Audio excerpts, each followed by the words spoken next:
গতকাল Kolkata night Riders অনবদ্য একটা জয় পেয়েছে, দিল্লিকে হারিয়েছে এবং দিল্লিকে এক ধাপ পিছিয়ে দিয়ে নিজেরা এক ধাপ উপরে উঠে এসেছে পয়েন্টস টেবিলে। সমস্ত বিষয় নিয়ে আলোচনা করব।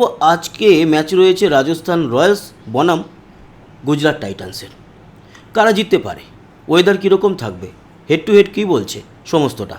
তবে শুরুতে আমরা চলে যাব পয়েন্টস টেবিলে। দেখুন, পয়েন্টস টেবিল এই মুহূর্তে যেটা দাঁড়িয়েছে, সানরাইজার হায়দ্রাবাদ 1 নম্বরেই আছে, পাঞ্জাব 2-এই আছে, 3-এ আরসিবি, 4 নম্বরে কিন্তু রাজস্থান রয়্যালস, আজকে তাদের খেলাও রয়েছে। এছাড়া গুজরাটের সঙ্গেই খেলা, গুজরাট রয়েছে 5-এ। তার মানে 4 নম্বর দল এবং 5 নম্বর দলের খেলা, তাই তুল্যমূল্য বিচারে আজকের খেলাটাও খুব ইন্টারেস্টিং হবে। সিএসকে 6 নম্বরে, 7-এ উঠে এসছে কেকেআর, আর দিল্লি ঠিক নেমে গেছে 8-এ, যেহেতু দিল্লি গতকালকে হেরেছে, এবং মুম্বাই 9-এ আর 10-এ এলএসজি মানে লখনৌ। এই হচ্ছে এই মুহূর্ত পর্যন্ত পয়েন্টস টেবিল। এই যে গতকালকে ম্যাচটা হলো, সেই ম্যাচের কিন্তু নায়ক হচ্ছে গিয়ে ফিন অ্যালান একটা অনবদ্য সেঞ্চুরি করেছে, 100 রান নট আউট এবং করেছে মাত্র 47 বলে। কারা বলেছিলেন যে কলকাতা বনাম যে ম্যাচটি হয়ে গেল দিল্লির, সেই ম্যাচে জিতবে, সেই কমেন্টসগুলো দেখব। তবে তার আগে খুব ছোট্ট করে আমরা ম্যাচ সামারিটা দেখে নেব।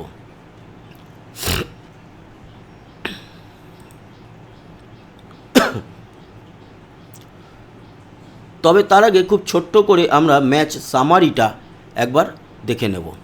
এই হচ্ছে ম্যাচ সামারি, এবং সেখানে আমরা যেটা দেখতে পাচ্ছি, প্রথমে ব্যাট করে দিল্লি ক্যাপিটালস রান তুলেছিল 20 ওভারে 8 উইকেট হারিয়ে 142। তার এগেনস্টে খেলতে নেমে মাত্র 2 উইকেট হারিয়ে কলকাতা নাইট রাইডার্স কিন্তু 147 রান তুলে দেয়, 8 উইকেটে জয়লাভ করেছে। এবং সবথেকে গুরুত্বপূর্ণ দেখুন, 34খানা বল বাকি ছিল, 8 উইকেট হাতে ছিল, তাই এই জয়টা খুব বড় জয় কেকেআরের। ফিন অ্যালানের কথাই বললাম শুরুতে, প্লেয়ার অফ দ্য ম্যাচ হয়েছে, 47 বলে 100 নট আউট। এবং ক্যাপিটালসের হয়ে প্রথম যারা 3জন টপ ব্যাটার, তার মধ্যে হচ্ছে প্রথম নিশাঙ্কা 29 বলে 50, আশুতোষ শর্মা 28 বলে 39 এবং কেএল রাহুল 14 বলে 23। যারা কেকেআরের হয়ে টপ 3 বোলার, তারা হচ্ছে কার্তিক ত্যাগী 4 ওভার বল করে 25 রান দিয়ে 2 উইকেট, অনুকূল রয় 4 ওভার বল করে 31 রান দিয়ে 2 উইকেট এবং ক্যামেরুন গ্রিন 1 ওভার বল করে 12 রান দিয়ে 1 উইকেট। অন্যদিকে ফিন অ্যালানের কথা তো বলেইছি, 47 বলে 100 নট আউট। ক্যামেরুন গ্রিনও কিন্তু 27 বলে 33 নট আউট। এরা দুজনেই একেবারে নট আউট থেকে জয় ছিনিয়ে নিয়ে মাঠ ছেড়েছে। অন্যদিকে আজিঙ্কা রাহানের 9 বল খেলে 13 রান।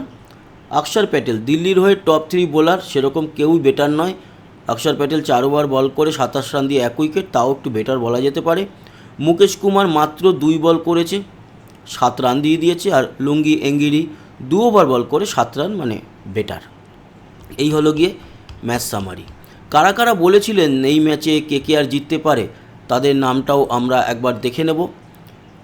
এবং সবার আগে চলে যাব আমাদের সেই সাইটে, সেখানে গিয়ে দেখব, মানে ইউটিউবে যাব ওই ভিডিওটাতে, সেই ভিডিওতে গিয়ে দেখব যে কারা কারা বলেছিলেন এবং প্রথম দিকে কারা বলেছিলেন কেকেআর জিততে পারে। চলে এসেছি এবং আপনাদের দেখায় সবার প্রথম যে কমেন্টস করেছিলেন গতকাল, রঞ্জিত দাস কেকেআর উইন, তারপরে আলামিন কেকেআর উইন, এরপরে অমর বিশ্বাস লিখেছে কেকেআর, দীপ গাঙ্গুলি ভুল লিখেছে দিল্লি জেতেনি, কেকেআর লিখেছে সুমীর মণ্ডল, তারপরে দাদা আজকে উইন কেকেআর লিখেছে পলাশ মালিক, কেকেআর লিখেছে ক্রিকেট আমান, কেকেআর উইন লিখেছে মোল্লাদ মোল্লা, আশিক মোল্লা। ওকে, আমি নদিয়া থেকে দেখছি কলকাতা জিতবে লিখেছে সুমীর মণ্ডল, ডিসি জিতবে ভুল লিখেছে, আইপিএল খেলায় বলা কঠিন, দিল্লি জিতবে লিখেছে ভুল। আচ্ছা, কাজল খান লিখেছে 100% কলকাতা জিতবে, কেকেআর উইন। বিবেক রঞ্জন রুইদাস কেকেআর লিখেছে লাহুই মাহফুজ, আজকে কেকেআর জিতবে। শম্পা চক্রবর্তী, শুভদীপ দাস কেকেআর জিতবে। ব্যাস, মোটামুটি কেকেআরের কথাই অনেকেই বেশি লিখেছে। নয়ন সিনহা এবং আর একটা কমেন্টস নিয়ে নিই, শাহরুল মোল্লা। এই হচ্ছে গিয়ে মোটামুটি অনেকগুলো কমেন্টস দেখে নিলাম যারা বলেছিলেন গতকালকে দিল্লি জিতবে। এইবার চলে আসি, কেকেআর জিতবে, কলকাতা জিতবে। এবার চলে আসি হচ্ছে আজকের ম্যাচ সংক্রান্ত আলোচনায়। আজকে কিন্তু ম্যাচ হচ্ছে গিয়ে রাজস্থান রয়্যালস বনাম গুজরাট টাইটান্স, এবং এই দুটো দলের মধ্যে এখনও পর্যন্ত যে হেড টু হেড সেটা আপনাদেরকে দেখিয়ে দিই। হেড টু হেড বলছে 9টা ম্যাচ এখনও অবধি খেলা হয়েছে, তাতে 3বার রাজস্থান রয়্যালস জয়লাভ করেছে এবং 6বার গুজরাট টাইটান্স জয়লাভ করেছে। তাই আজকে গুজরাটের পাল্লা ভারী, এমন কিছু ভারী নয়। তার কারণ হচ্ছে দুটো দল 4 আর 5-এ আছে। 4 নম্বরে কিন্তু রয়েছে রাজস্থান এবং 5 নম্বরে গুজরাট। তাই কেউই সেইভাবে এগিয়ে নেই। আমরা যাব পরে উইন প্রবাবিলিটি কি বলছে। তার আগে খেলা আজকে মানসিং স্টেডিয়ামে জয়পুরের এই মাঠটিকে দেখতে পাচ্ছেন ড্রোন ভিউতে। এবং জানিয়ে রাখি, এই মাঠে এখনও পর্যন্ত রাজস্থান খেলেছে 64খানা, জিতেছে 38 এবং হেরেছে 26টা ম্যাচে। এই মাঠে হাইয়েস্ট স্কোর করেছে সানরাইজার হায়দ্রাবাদের এগেনস্টে রাজস্থান রয়্যালস 6 উইকেটে 228, আর লোয়েস্ট করেছে 59, মাত্র 59 রানে অল আউট হয়ে গিয়েছিল আরসিবির সঙ্গে 2023-এ। আর বেস্ট বোলিং ফিগার হচ্ছে গিয়ে 14 বলে 14 রান দিয়ে 6 উইকেট সোহেল তানভীর নিয়েছিল সিএসকের এগেনস্টে 2008, অনেক বছর আগে। তো এই মাঠ সম্পর্কে জানিয়ে দিলাম, এবং এটাও জানাই এই মাঠে এখনও পর্যন্ত রাজস্থান রয়্যালস গুজরাট টাইটান্স পরস্পর মুখোমুখি হয়নি, এই ফার্স্ট টাইম। ম্যাক্সিমাম খেলা তো এখানে জয়পুরে হয়নি, বর্ষাপাড়া স্টেডিয়ামে হয়েছিল, যেটা হচ্ছে গিয়ে আপনাদের আসামে। আজকের এই ম্যাচে ওয়েদার কীরকম থাকবে যাব, কিন্তু তার আগে আমরা দেখব যে উইন প্রবাবিলিটি কি বলছে, কোন দলের জেতার চান্স কতটা। তারপর সর্বশেষে আমরা ওয়েদার নিয়ে আলোচনা করব। দেখুন, উইন প্রবাবিলিটি বলছে আজকের ম্যাচের এই ম্যাচটি হচ্ছে 52তম ম্যাচ এবং রাজস্থান রয়্যালসকে স্লাইটলি এগিয়ে রেখেছে। 55% বলছে রাজস্থান রয়্যালস জিততে পারে এবং গুজরাট টাইটান্স জিততে পারে বলছে 45%। সোয়াই মানসিং স্টেডিয়ামে সন্ধ্যে 7:30 থেকে খেলা। আজ হচ্ছে 9 মে 2026 এবং আজ হচ্ছে শনিবার। এবার যে আলোচনাটা করব সেটা হচ্ছে গিয়ে ওয়েদার নিয়ে। ওয়েদার কীরকম থাকবে এই মাঠের।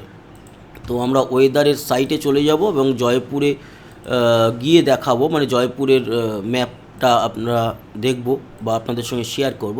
সবার আগে দেখিয়ে দিই, জয়পুরটা হচ্ছে ঠিক এই রকম জায়গায়, দিল্লির কিন্তু খুব কাছাকাছি। এই যে নিউ দিল্লি, একটু যদি নিউ দিল্লি থেকে দক্ষিণে আসেন, দক্ষিণ পশ্চিমে, তাহলে এই হচ্ছে গিয়ে জয়পুর। এই জয়পুরে যখন সন্ধেবেলায় খেলা শুরু হবে, সন্ধে 7টায় আমি ধরলাম, 7:30টায় খেলা, তখন হাওয়ার গতিবেগ 9 কিলোমিটার, মানে এমন কিছু নয়। বৃষ্টি আছে কি না দেখব, বৃষ্টি কিন্তু নেই, একেবারে পরিষ্কার আকাশ থাকছে। বৃষ্টির পরিমাণেও যদি যাই তাহলেও বলছে যে কোনো বৃষ্টির সম্ভাবনা জয়পুরে আজকে নেই। তাপমাত্রা যখন খেলা শুরু হবে তখন 33 ডিগ্রি, যখন খেলা শেষ হবে রাতের দিকে প্রায় 12টা, তখন কিন্তু 28 ডিগ্রির মতো হয়ে যাবে। তার মানে তাপমাত্রাজনিত কোনো অসুবিধা দেখা যাচ্ছে না।